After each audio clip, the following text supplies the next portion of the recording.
Client After Story episode 23 एक special alternate universe episode है जहां कहानी एक अलग डायरेक्शन में जाती है। इस बार फोकस है टोमोया और क्यूयो के इमोशनल कनेक्शन पर। ये एपिसोड उन सभी इमोशंस को एक्सप्लोर करता है जो क्यूयो ने हमेशा दबाए रखे थे और व्यूअर्स को एक व्हाट इफ सिनेरियो का अनुभव देता है। कहानी की शुरुआत होती है स्कूल के एक नॉर्मल दिन से। टोमोया क्लास में है और क्यूयो यूजुअल तरीके से उसके साथ थोड़ा मस्ती भरा एटीट्यूड रखती है, टीजिंग बट केयरिंग। इस ऑल्टरनेट वर्ल्ड में नगीसा बैकग्राउंड कैरेक्टर है। उसका और टोमोया का रिलेशन वैसा गहरा नहीं बना जैसे ओरिजिनल टाइमलाइन में था। नगीसा अब भी शाय और रिजर्व्ड है, लेकिन टोमोया का फोकस ज़्यादा क्यूयो और रियो पे होता है।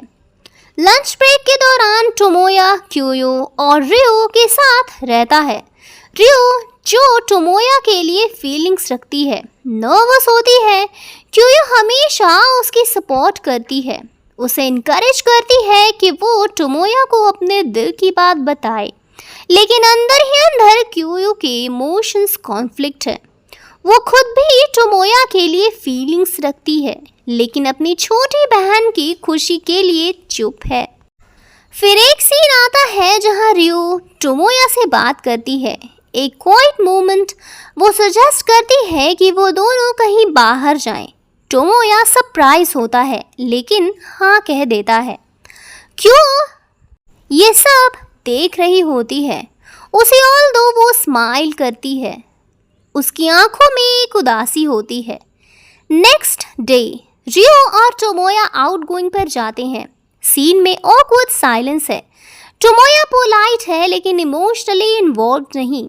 रियो खुद से रियलाइज करती है कि टोमोया के फीलिंग्स उसके लिए वैसे नहीं हैं जैसे उसके क्यूयो के लिए हो सकते हैं। रियो स्लोली समझने लगती है कि शायद उनका रिश्ता फोर्स्ड लगता है। दूसरे दिन स्कूल के बाद क्यूयो और टोमोया लाइब्रेरी के पास टकरा जाते हैं। अकेले मोमेंट में टोमोया क्यूयो से कैजुअली पूछता है, तुम ऐसे क्यों बिहेव करती हो? तुम हमेशा मुझे पुश करती हो किसी और की तरफ, पर खुद कभी नहीं कुछ बोलती। क्यूयो साइलेंट हो जाती है, फिर कहती है, क्योंकि अगर मैंने कुछ कहा तो रियो हर्ट हो जाएगी और मैं उसे हर्ट नहीं कर सकती। ये सीन एक्सट्रीमली इमोशनल होता है। दोनों के बीच एक गहरा रिश्ता दिखाई देता है जिसे दोनों एक्सेप्ट नहीं कर पा रहे। फिर एक और टर्निंग पॉइंट आता है। रियो खुद क्यूयो से बात करती है। वो क्यूयो से कहती है, मैं जानती हूँ तुम टोमोया को पसंद करती हो, तुमने हमेशा मेरे लिए सैक्रिफाइस किया है, अब टाइम है कि तुम अपने लिए भी सोचो। ये सीन दिखाता है कि रियो कितनी समझदार है। वो खुद एक स्टेप पीछे ले लेती है और क्यूयो को परमिशन देती है अपने दिल की बात कहने के लिए।